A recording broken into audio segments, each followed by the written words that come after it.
प्यारे भक्तों, आज सुनिए सोमवार व्रत की पौराणिक कथा।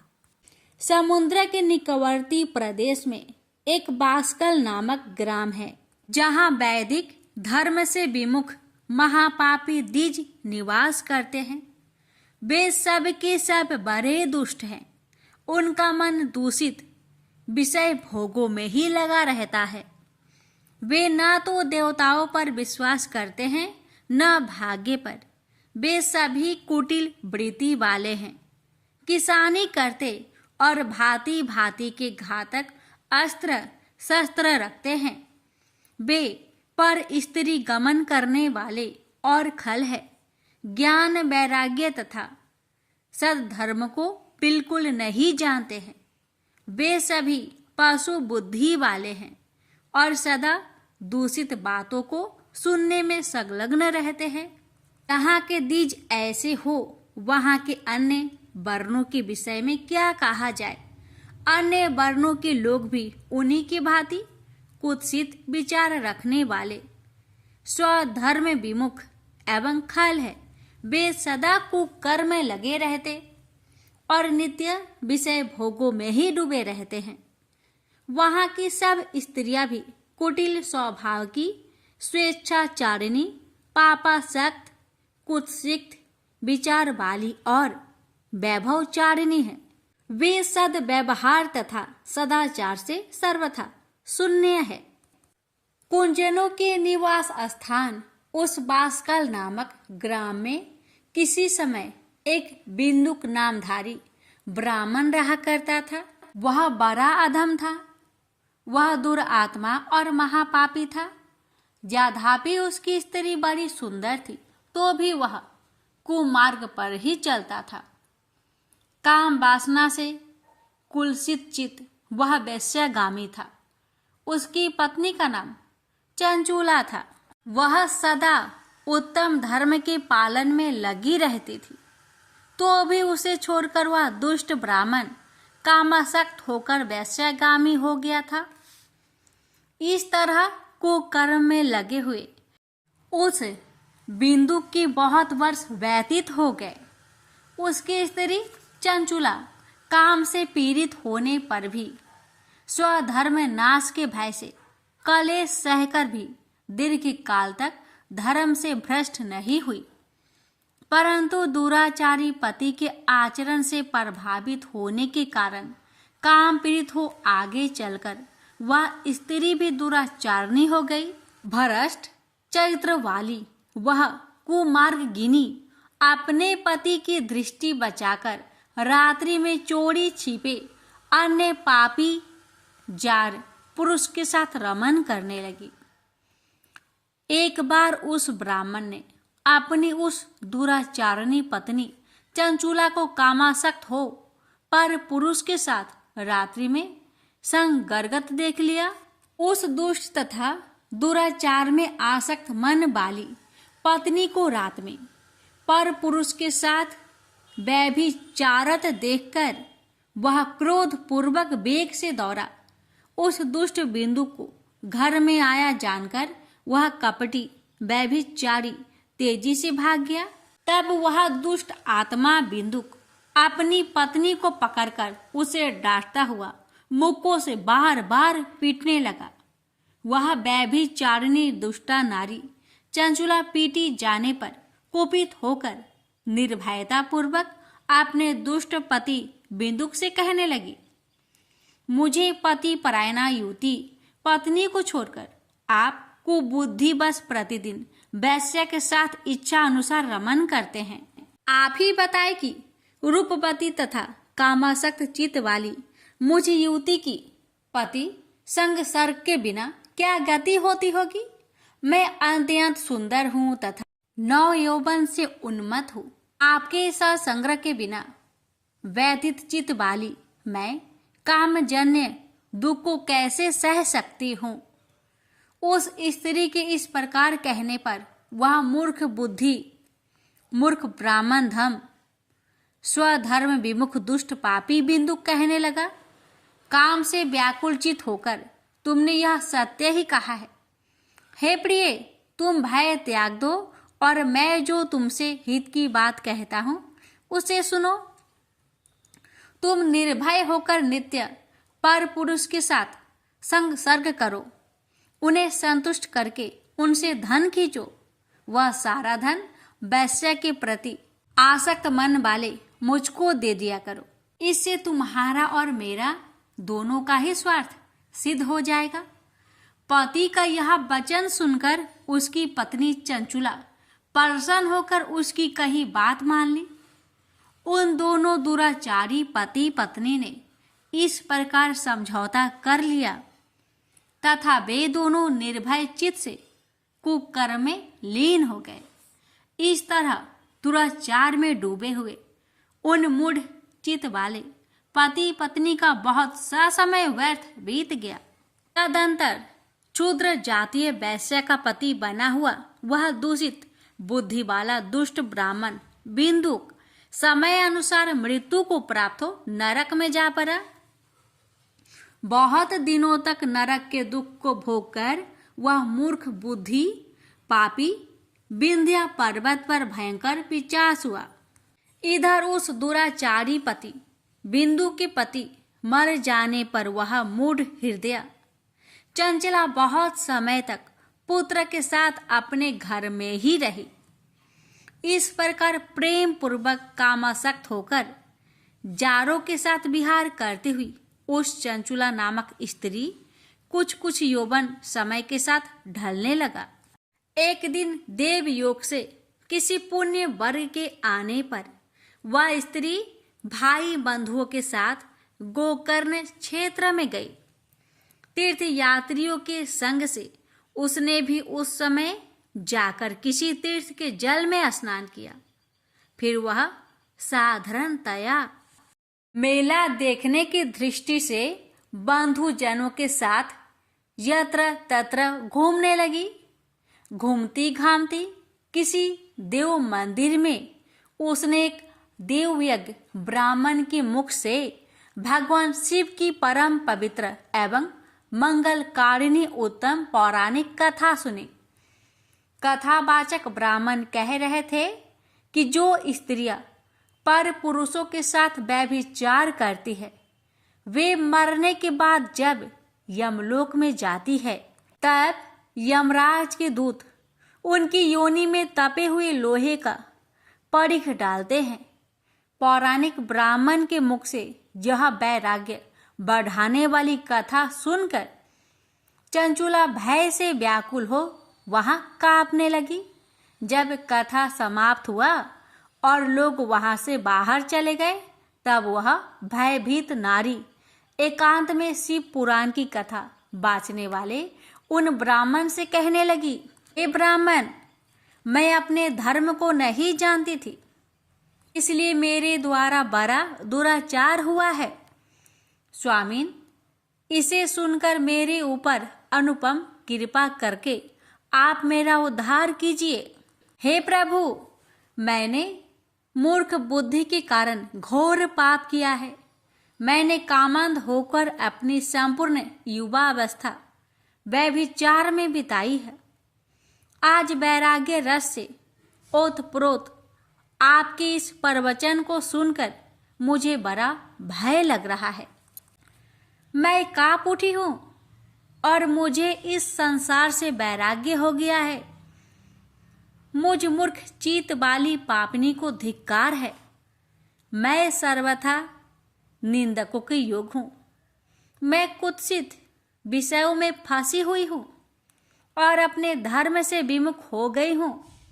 थोड़े से सुख के लिए अपने हित का नाश करने वाले तथा भयंकर कष्ट देने वाले घोर पाप मैंने अनजाने में ही कर डाले हैं। न जाने किस किस घोर कष्टदायक दुर्गति से मुझे पड़ना पड़ेगा और वह कौन बुद्धिमान पुरुष कुमार्ग में मन लगाने वाले मुझ पापनी का साथ देगा। मृत्यु काल में उस भयंकर यम दूतों को मैं कैसे देखूंगी जब वे बलपूर्वक मेरे गले में फंदे डालकर मुझे बांधेंगे? तब मैं कैसे धीरज धारण कर सकूंगी? नरक में जब मेरे शरीर के टुकड़े टुकड़े किए जाएंगे, उस समय विशेष दुख देने वाली उस महायातना को मैं कैसे सह सकूंगी।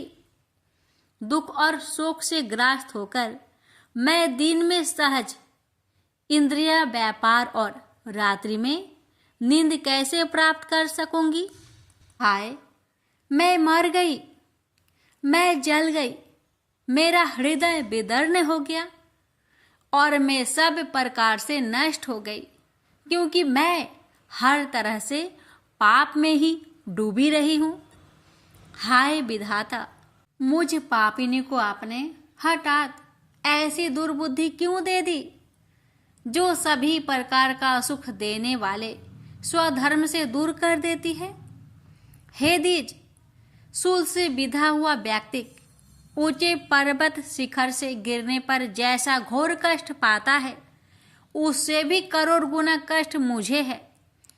सैकड़ों अश्वमेध करके अथवा सैकड़ों वर्षों तक गंगा स्नान करने पर भी मेरे घोर पाप की शुद्धि संभव नहीं दिखती। मैं क्या करूं, कहाँ जाऊं और किसका आश्रय लूं। मुझ नरक गामिनी की इस संसार में कौन रक्षा करेगा। हे ब्राह्मण, आप ही मेरे गुरु हैं, आप ही मेरे माता और आप ही मेरे पिता हैं। आपकी शरण में आई हुई मुझ दीन अबला का उद्धार कीजिए, उद्धार कीजिए। इस प्रकार खेद और वैराग्य से युक्त हुई चंचला उस ब्राह्मण के चरणों में गिर पड़ी। तब उन बुद्धिमान ब्राह्मणों ने कृपा पूर्वक उसे उठाकर इस प्रकार कहा। सौभाग्य की बात है कि भगवान शंकर की कृपा से शिव पुराण की इस वैराग्य युक्त तथा श्रेष्ठ कथा को सुनकर तुम्हें समय पर चेत हो गया है। हे ब्राह्मण पत्नी, तुम डरो मत, भगवान शिव की शरण में आओ। शिव की कृपा से सारा पाप तत्काल नष्ट हो जाता है। मैं तुमसे भगवान शिव की कीर्ति कथा से युक्त उस परम वस्तु का वर्णन करूंगा, जिससे तुम्हें सदा सुख देने वाली उत्तम गति प्राप्त होगी। शिव की उत्तम कथा सुनने से ही तुम्हारी बुद्धि इस तरह पश्चाताप से युक्त एवं शुद्ध हो गई है। साथ ही तुम्हारे मन में विषयों के प्रति वैराग्य हो गया है। पश्चाताप ही पाप करने वाले पापियों के लिए सबसे बड़ा प्रायश्चित है। सत्पुरुषों ने सबके लिए पश्चाताप को ही समस्त पापों का शोधक बताया है। पश्चाताप से ही पापों की शुद्धि होती है। जो पश्चाताप करता है वह वास्तव में पापों का प्रायश्चित करता है, क्योंकि सत्पुरुषों ने समस्त पापों की शुद्धि के लिए जैसे प्रायश्चित का उपदेश दिया है, वह सब पश्चाताप से संपन्न हो जाते हैं। जो पुरुष विधि पूर्वक प्रायश्चित करके निर्भय हो जाते हैं पर अपने कुकर्म के लिए पश्चाताप नहीं करता, उसे प्राय उत्तम गति नहीं प्राप्त होती। परंतु जिसे अपने कुकृत्य पर हार्दिक पश्चाताप होता है, वह अवश्य उत्तम गति का भागी होता है। इसमें संशय नहीं है। इस शिव पुराण की कथा सुनने से जैसे चित्त शुद्धि होती है, वैसे दूसरे उपाय से नहीं होती। जैसे दर्पण साफ करने पर निर्मल हो जाता है, उसी प्रकार इस शिव पुराण की कथा से चित्त अत्यंत शुद्ध हो जाता है। इसमें संशय नहीं है। मनुष्य के शुद्ध चित्त में जगदम्बा पार्वती सहित भगवान शिव विराजमान रहते हैं। इससे वह विशुद्ध आत्मा पुरुष श्री सांब सदा शिव के परम पद को प्राप्त होता है।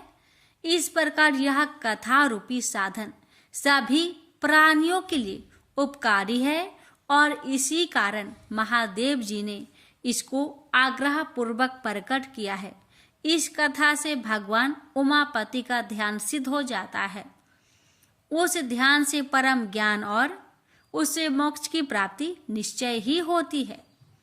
भगवान शंकर के ध्यान मग्न हुए बिना भी यदि कोई इस कथा को मात्र सुनता है, वह दूसरे जन्म में भगवान के ध्यान को सिद्ध कर परम पद को पा लेता है।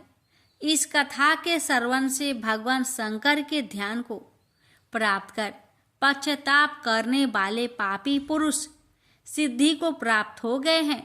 इस उत्तम कथा का श्रवण समस्त मनुष्यों के लिए कल्याण का बीज है, अतः यथोचित शास्त्रोक्त मार्ग से इसकी आराधना अथवा सेवा करनी चाहिए।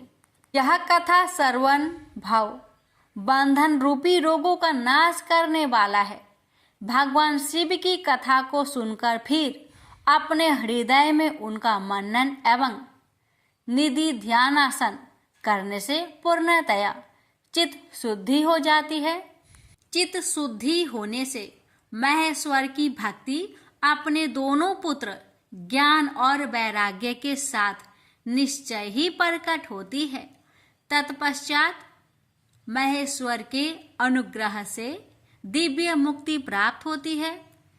इसमें संशय नहीं, जो शिव भक्ति से वंचित है उसे पशु समझना चाहिए, क्योंकि उसका चित्त माया के बंधन में आसक्त है।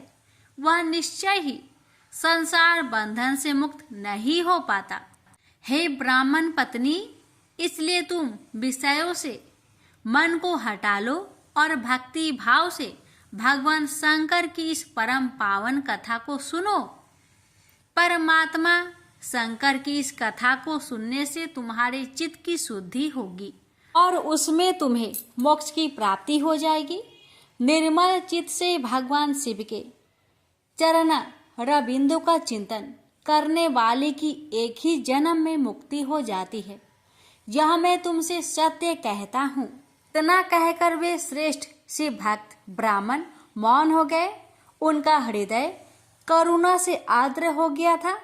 वे शुद्ध चित्त महात्मा भगवान शिव के ध्यान में मग्न हो गए।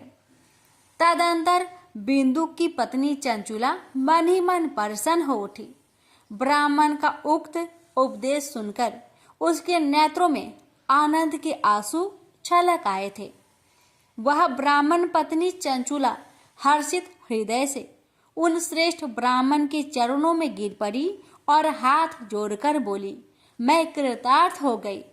तत्पश्चात उठकर वैराग्य युक्त तथा उत्तम बुद्धि वाली वह स्त्री जो अपने पापों के कारण आतंकित थी, उन महान शिव भक्त ब्राह्मण से हाथ जोड़कर गदगद वाणी में कहने लगी, हे ब्राह्मण, शिव भक्तों में श्रेष्ठ, हे स्वामीन, आप धन्य हैं, परमार्थदर्शी हैं और सदा परोपकार करने में लगे रहते हैं। इसलिए आप श्रेष्ठ साधु पुरुष में प्रशंसा की योग है। हे साधो, मैं नरक के समुद्र में गिर रही हूँ, आप मेरा उद्धार कीजिए, उद्धार कीजिए। पौराणिक अर्थ तत्व से संपन्न जिस सुंदर सी पुराण की कथा को सुनकर मेरे मन में संपूर्ण विषय से वैराग्य उत्पन्न हो गया, उसी इस शिव पुराण को सुनने के लिए इस समय मेरे मन में बड़ी श्रद्धा हो रही है। ऐसा कहकर हाथ जोड़कर उनका अनुग्रह पाकर चंचुला उस शिव पुराण की कथा के सुनने की इच्छा मन में लिए उन ब्राह्मण देवता की सेवा में तत्पर हो वहां रहने लगी। तदंतर शिव भक्तों में श्रेष्ठ और शुद्ध बुद्धि वाले उन ब्राह्मण देवता ने उसी स्थान पर उस स्त्री को शिव पुराण की उत्तम कथा सुनाई। इस प्रकार उस गोकर्ण नामक महाक्षेत्र में उन्हीं श्रेष्ठ ब्राह्मण से उसने शिव पुराण की वह परम उत्तम कथा सुनी, जो भक्ति, ज्ञान और वैराग्य को बढ़ाने वाली तथा मुक्ति देने वाली है। उस परम उत्तम कथा को सुनकर वह ब्राह्मण पत्नी अत्यंत कृतार्थ हो गई। जब सद्गुरु की कृपा से उसका चित्त शीघ्र ही शुद्ध हो गया, भगवान शिव के अनुग्रह से उसके हृदय में शिव के स्वगुण रूप का चिंतन होने लगा। इस प्रकार सद्गुरु का आश्रय लेकर उसने भगवान शिव में लगी रहने वाली उत्तम बुद्धि पाकर शिव के सच्चिदानंदमय स्वरूप का बारंबार चिंतन आरंभ किया। वह प्रतिदिन तीर्थ के जल में स्नान करके जटा और वल्कल धारण करने लगी तथा समूची देह में भस्म लगाकर रुद्राक्ष के आभूषण धारण करने लगी। वह भगवान शिव के नाम जप में लगी रहती थी।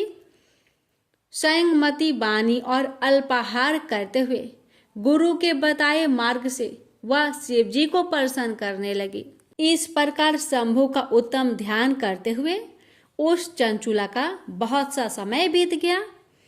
तत्पश्चात समय के पूर्ण होने पर भक्ति, ज्ञान और वैराग्य से युक्त हुई चंचुला ने अपने शरीर को बिना किसी कष्ट के त्याग दिया।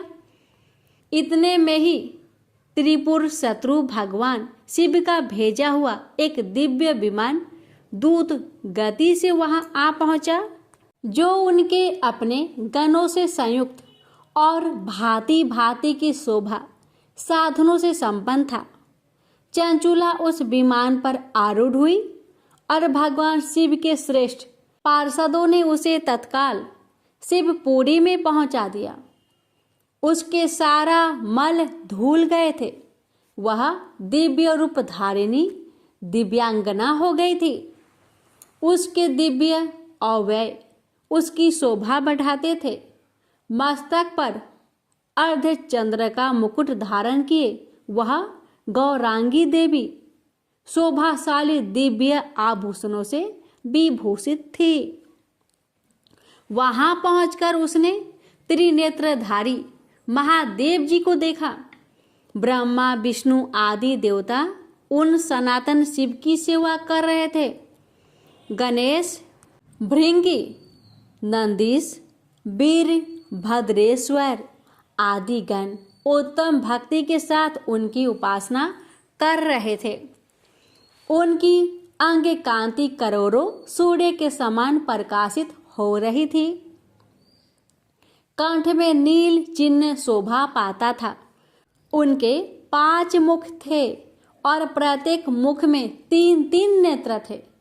मस्तक पर अर्ध चंद्राकर मुकुट शोभा देता था। उन्होंने अपने बाम अंग में गौरी देवी को बैठा रखा था, जो विद्युत पुंज के समान प्रकाशित थी। गौरीपति महादेव जी की कांति कपूर के समान गौर थी। उन्होंने सभी अलंकार धारण कर रखे थे। उनका सारा शरीर श्वेत भस्म से भासित था। शरीर पर श्वेत वस्त्र शोभा पा रहे थे। वे अत्यंत उज्जवल वर्ण के थे।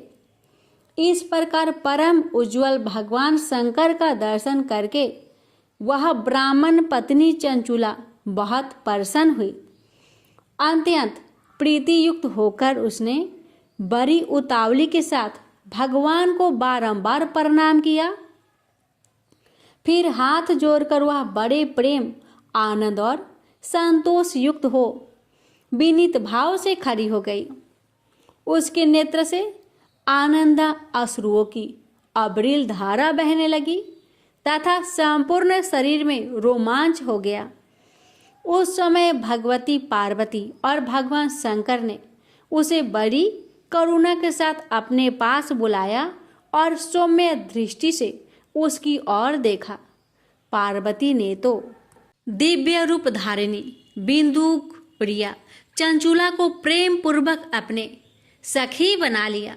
वह उस परमानंदन घन ज्योति स्वरूप सनातन धाम में अविरल निवास पाकर दिव्य सौख्य से संपन्न हो अक्षय सुख का अनुभव करने लगी।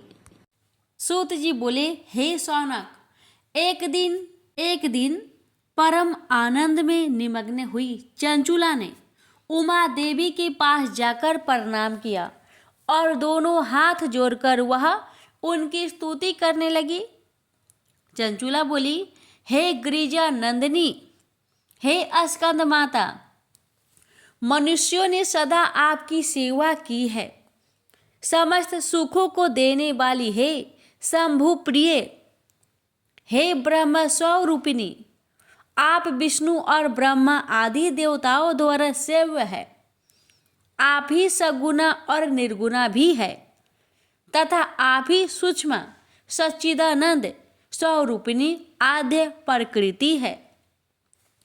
आप ही संसार की सृष्टि, पालन और संहार करने वाली है। तीनों गुणों का आश्रय भी आप ही है।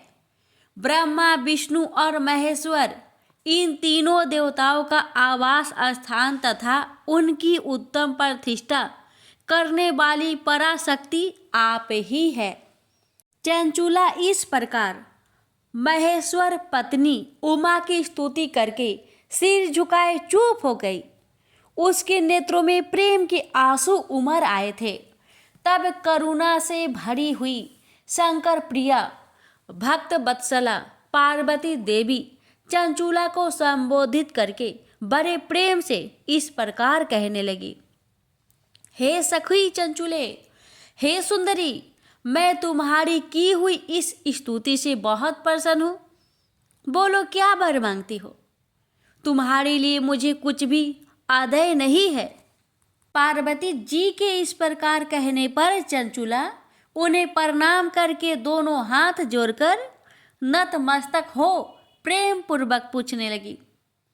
हे निष्पापी गिरिजा कुमारी, मेरे पति बिंदुक इस समय कहाँ है? उसकी कैसी गति हुई है यह मैं नहीं जानती।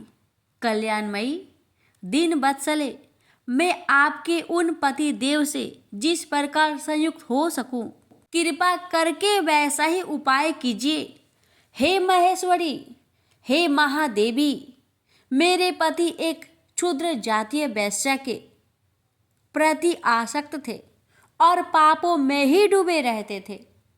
उनकी मृत्यु मुझसे पहले ही हो गई थी। वे न जाने किस गति को प्राप्त हुए हैं। चंचुला के यह वचन सुनकर नीति वत्सला हिमालय पुत्री देवी पार्वती ने अत्यंत प्रेम पूर्वक उत्तर दिया। तुम्हारा बिंदुक नाम वाला पति बड़ा पापी था। उसका अंतःकरण बड़ा ही दूषित था। वैश्या का उपभोग करने वाला वह महामूर्ख मरने के बाद नरक में पड़ा है। अनगिनत वर्षों तक नरक में नाना प्रकार के दुख भोगकर वह पाप आत्मा अपने शेष पाप को भोगने के लिए विंध्य पर्वत पर पिशाच बना हुआ है। इस समय वह पिशाच की अवस्था में ही है और नाना प्रकार के कलेश उठा रहा है।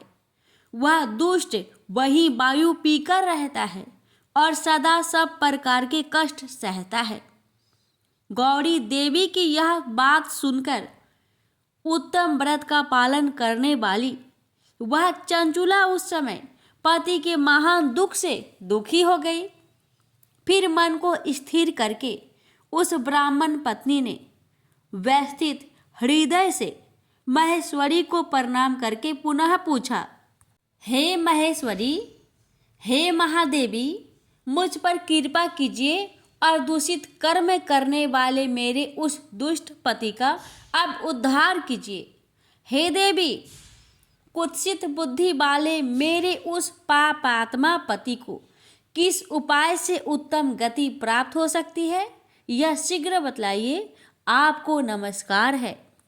उसकी यह बात सुनकर भक्त वत्सला पार्वती जी अपने सखी चंचुला से प्रसन्न होकर ऐसा कहने लगी। तुम्हारा पति यदि शिव पुराण की पुण्यमयी उत्तम कथा को सुने तो सारी दुर्गति को पार करके वह उत्तम गति का भागी हो सकता है।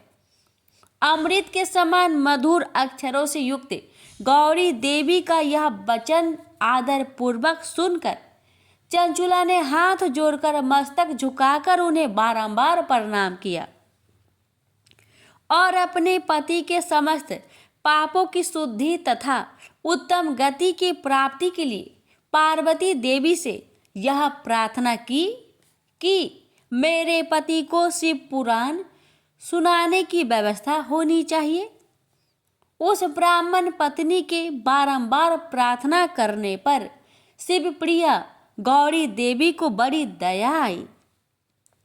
उन भक्त वत्सला महेश्वरी गिरिजा कुमारी ने भगवान शिव की उत्तम कृति का गान करने वाले गंधर्व राज तुमरुक को बुलाकर उनसे प्रसन्नता पूर्वक इस प्रकार कहा। मेरी मन की बातों को जानकर मेरे अभिष्ट कार्यों को सिद्ध करने वाले तथा शिव में प्रीति रखने वाले हे तुमरु, मैं तुमसे एक बात कहती हूँ, तुम्हारा कल्याण हो। तुम मेरी इस सखी के साथ शीघ्र ही विंध्य पर्वत पर जाओ। वहाँ एक महाघोर और भयंकर पिशाच रहता है। उसका वृत्तांत तुम आरंभ से ही सुनो। मैं तुमसे प्रसन्नता पूर्वक सब कुछ बताती हूँ। पूर्व जन्म में वह पिशाच बिंदुक नामक ब्राह्मण था। वह मेरी इस सखी चंचुला का पति था, परंतु वह दुष्ट वैश्यगामी हो गया। स्नान संध्या आदि नित्य कर्म छोड़कर वह अपवित्र रहने लगा। क्रोध के कारण उसकी बुद्धि पर मूर्खता छा गई थी। वह कर्तव्य का विवेक नहीं कर पाता था। अभक्षय भक्षण, सज्जनों से देश और दूषित वस्तुओं का दान लेना, यही उसका स्वाभाविक कर्म बन गया था। वह अस्त्र शस्त्र लेकर हिंसा करता, बाएं हाथ से खाता, दीनों को सताता और क्रूरता पूर्वक पराये घरों में आग लगा देता था। वह चांडालों से प्रेम करता और प्रतिदिन वेश्या के संपर्क में रहता था। वह बड़ा दुष्ट था। उस पापी ने अपनी पत्नी का परित्याग कर दिया था और वह दुष्टों के संग में निरत रहता था। उसने वेश्या के कुसंग से अपने सारे पुण्य को नष्ट कर लिए और धन के लोभ से अपनी पत्नी को निर्भय करके व्यभिचारिणी बना डाला। वह मृत्यु प्रयत्न दुराचार में ही फंसा रहा। फिर समय आने पर उसकी मृत्यु हो गई। वह पापियों के भोग स्थान घोर यमपुर में गया और वहाँ बहुत से नरकों को भोग कर वह दुष्ट आत्मा इस समय विंध्या पर्वत पर पिशाच बना हुआ है। वहीं पर वह दुष्ट पिशाच अपने पापों का फल भोग रहा है। तुम उसके आगे यत्न पूर्वक शिव पुराण की उस दिव्य कथा का प्रवचन करो, जो परम पुण्यमयी तथा समस्त पापों का नाश करने वाली है। उत्तम शिव पुराण की कथा के श्रवण से उसका हृदय शीघ्र ही समस्त पापों से शुद्ध हो जाएगा और वह प्रेत योनि का परित्याग कर देगा। दुर्गति से मुक्त होने पर उस बिंदुक नामक पिशाच को मेरी आज्ञा से विमान पर बैठाकर तुम भगवान शिव के समीप ले आओ। महेश्वरी उमा के इस प्रकार आदेश देने पर गंधर्वराज तुमरु मन ही मन बड़े प्रसन्न हुए और उन्होंने अपने भाग्य की सराहना की। तत्पश्चात उस पिशाच की सती सावधी पत्नी चंचुला के साथ विमान पर बैठकर नारद के प्रिय मित्र तुमरु वेगपूर्वक विंध्याचल पर्वत पर गए, जहाँ वह पिशाच रहता था। वहाँ उन्होंने उस पिशाच को देखा। उसका शरीर विशाल था और उसकी ठोड़ी बहुत बड़ी थी। वह कभी हंसता, कभी रोता और कभी उछलता था। उसकी आकृति बड़ी विकराल थी। भगवान शिव की उत्तम कृति का गान करने वाले महाबली तुमरु ने उस अत्यंत भयंकर पिशाच को बलपूर्वक पासों द्वारा बांध लिया। तदंतर तुमरु ने शिव पुराण की कथा बाँचने का निश्चय करके महाउत्सव युक्त स्थान और मंडप आदि की रचना की। इतने में ही संपूर्ण लोकों में बड़ी वेग से यह प्रचार हो गया कि देवी पार्वती की आज्ञा से एक पिशाच का उद्धार करने के लिए शिव पुराण की उत्तम कथा सुनाने के लिए तुमरु विंध्य पर्वत पर गया है। तब तो उस कथा को सुनने के लोभ से बहुत से देवता और ऋषि भी शीघ्र ही वहां जा पहुंचे। आदर पूर्वक शिव पुराण सुनने के लिए आए हुए लोगों का उस पर्वत पर बड़ा अद्भुत और कल्याणकारी समाज जुट गया। तत्पश्चात तुमरू ने उस पिशाच को पासों से बांधकर आसन पर बैठाया और हाथों में बीना लेकर गौड़ीपति की कथा का गान आरंभ किया। महात्म्य सहित पहली अर्थात प्रथम संहिता से लेकर 7वीं संहिता तक शिव पुराण की कथा का उन्होंने स्पष्ट वर्णन किया। 7 संहिता वाले शिव पुराण का आदर पूर्वक श्रवण करके वे सभी श्रोता पूर्णतः कृतार्थ हो गए। उस परम पुण्यमयी शिव पुराण को सुनकर उस पिशाच ने अपने सारे पापों को धोकर उस पैशाचिक शरीर को त्याग दिया। शीघ्र ही उसका रूप दिव्य हो गया, अंग कांति गौर वर्ण की हो गई, शरीर पर श्वेत वस्त्र तथा सब प्रकार के रोषोचित आभूषण उसके अंगों को उद्भासित करने लगा। वह त्रिनेत्रधारी चंद्रशेखर रूप हो गया। इस प्रकार दिव्य देहधारी होकर श्रीमान बिंदुक अपनी भार्या चंचुला के साथ स्वयं भी पार्वती पति भगवान शिव के दिव्य चरित्र का गुणगान करने लगा। उसकी स्त्री को इस प्रकार दिव्य रूप से सुशोभित देखकर वे सभी देवता और ऋषि बड़े विस्मित हुए। उनका चित्त परमानंद से परिपूर्ण हो गया। भगवान महेश्वर का वह अद्भुत चरित्र सुनकर वे सभी श्रोता परम कृतार्थ हो प्रेम पूर्वक श्री शिव का यशोगान करते हुए अपने अपने धाम को चले गए। दिव्य रूपधारी श्रीमान बिंदुक भी सुंदर विमान पर अपनी प्रियतमा के पास बैठकर सुखपूर्वक आकाश में स्थित हो परम शोभा पाने लगा। तदंतर महेश्वर के सुंदर एवं मनोहर गुणों का गान करता हुआ वह अपनी प्रियतमा तथा तुमरुक के साथ शीघ्र ही शिव धाम में जा पहुंचा। वहाँ भगवान महेश्वर तथा पार्वती देवी ने प्रसन्नता पूर्वक बिंदुक का बड़ा सत्कार किया और उसे अपना गण बना लिया। उसकी पत्नी चंचुला पार्वती जी की सखी हो गई। उस घनीभूत ज्योति स्वरूप परमानंदमयी सनातन धाम में अविचल निवास पाकर वे दोनों दाम्पति परम सुखी हो गए। यह उत्तम इतिहास मैंने आपको सुनाया, जो पापों को नाश करने वाला, उमा महेश्वर को आनंद देने वाला, अत्यंत पवित्र तथा उनमें भक्ति बढ़ाने वाला है। जो इसे भक्ति पूर्वक सुनता है अथवा एकाग्रचित होकर इसका पाठ करता है, वह अनेक सांसारिक सुखों को भोगकर अंत में मुक्ति प्राप्त करता है। प्रेम से बोलिए हर हर महादेव। माता पार्वती की जय।